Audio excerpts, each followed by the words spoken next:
Thank you, Mr. Chairman, for providing this opportunity to share my views on the current state of radical organizations of PAC region. And answering shortly to your question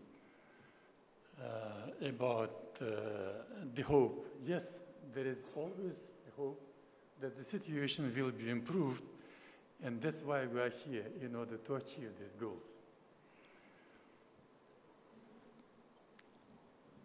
According to General John Nicholson, commander of the NATO Resolute Support Mission and the U.S. Force Afghanistan, of 98 U.S. designated terrorist groups globally, 20 are in the AFPAC region.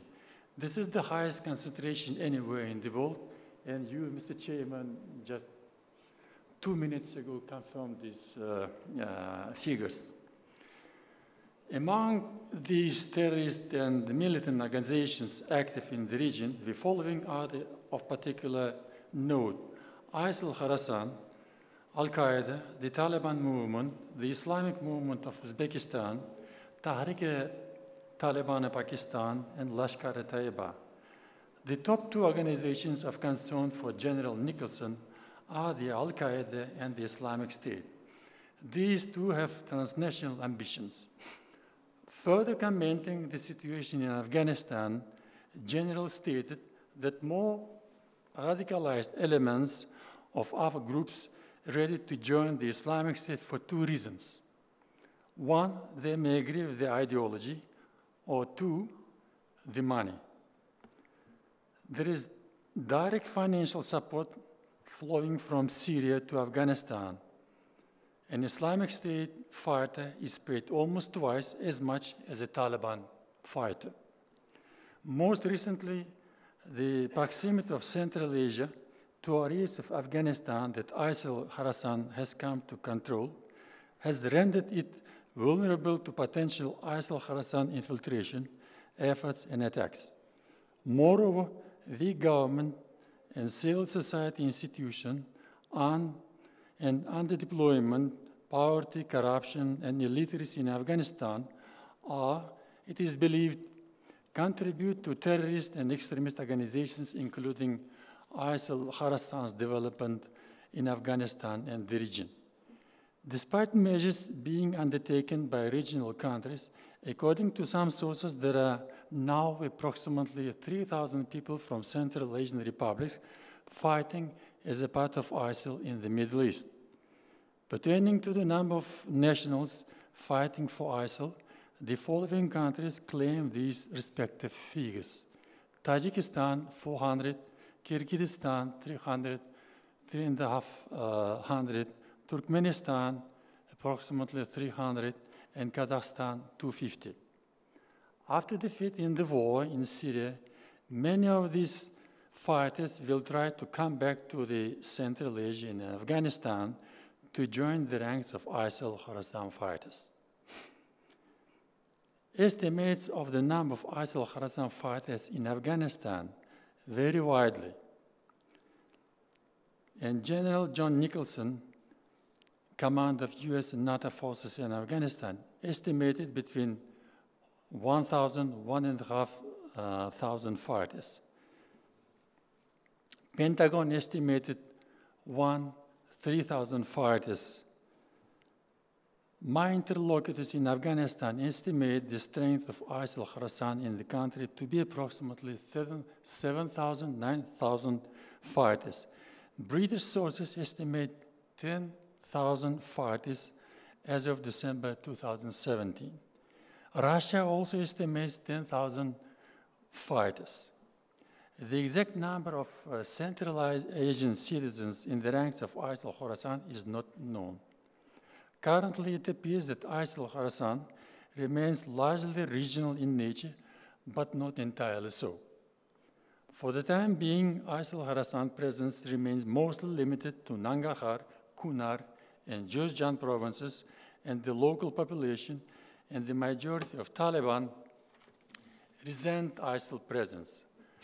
Having said that, we shouldn't underestimate ISIL Khorasan's capacity to recruit fighters from the population or form allegiances with elements of Taliban and other militant groups.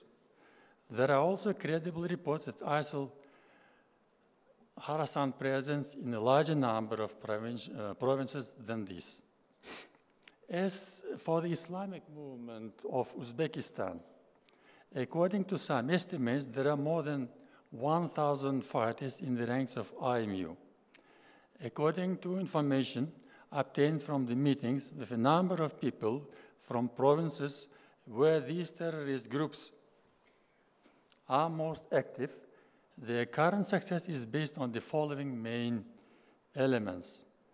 First of all, of course, it's well-organized information outreach to local communities and recruitment process. Well-established network of madrasas in their area of operation. Clearly defined objectives of their struggle. Financial support to their fighters. Salaries of food fighters are higher than Afghan National Security Forces and Taliban salaries and wages. Well-organized logistical support and good military equipment. Poverty and unemployment, which are common but to a variable degree in Central Asian countries and Afghanistan, should also be considered as one of the major factors contributing to radicalization of people in this vast region. This is despite some overarching research findings to the contrary. In addition, the collapse of the Soviet Union and emergence of the independent states in Central Asia, along with the commencing of the process of democratization in these republics, provided a good opportunity for people to travel and the spread of different ideologies, including radical ones. Central Asia countries and Afghanistan are endeavoring to resist radicalization occurring on their soil, but each country has its own specifics and different capacities to militate and fight against this. Using this opportunity, I would like to share with you recent Uzbekistan experience with regard to combating extremism and its ideology. As is well known, all Central Asian countries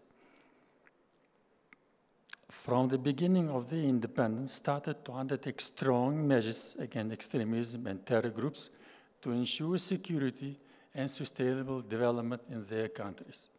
The legislation in this area has been tighter. A tough approach and pressure tactics in relation to this complicated issue in Uzbekistan started to change when Shavkat Mirziyoyev came to power, initially as acting president in September and later as elected president in December 2016.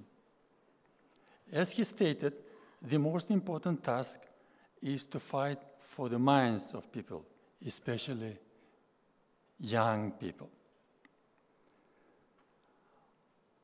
All Islamic institutions and other relevant institutions now are obliged to explain the true nature of Islam, especially to the young generation, in order to prevent them to join different radical organizations.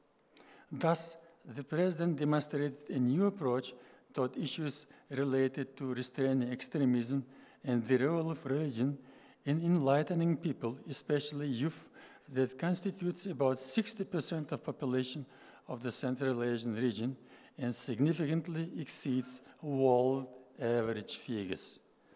Having said this, it doesn't mean that there is a complete and full denial of necessary forceful measures against violent extremism and terrorism. Consecutively, implementing the new approach, about 17,000 citizens of Uzbekistan who previously occurred in the ranks of the religious extremist and terrorist organizations came out from under the influence of these sects and returned to normal life, according to the President of Uzbekistan. Recently, the Center for the Study of the Public Opinion of Uzbekistan, İçtimai Fikir, published the results of a survey related to the policy of the government in this sphere. These show that 90.1% of people positively appreciate the policy in the sphere of religion.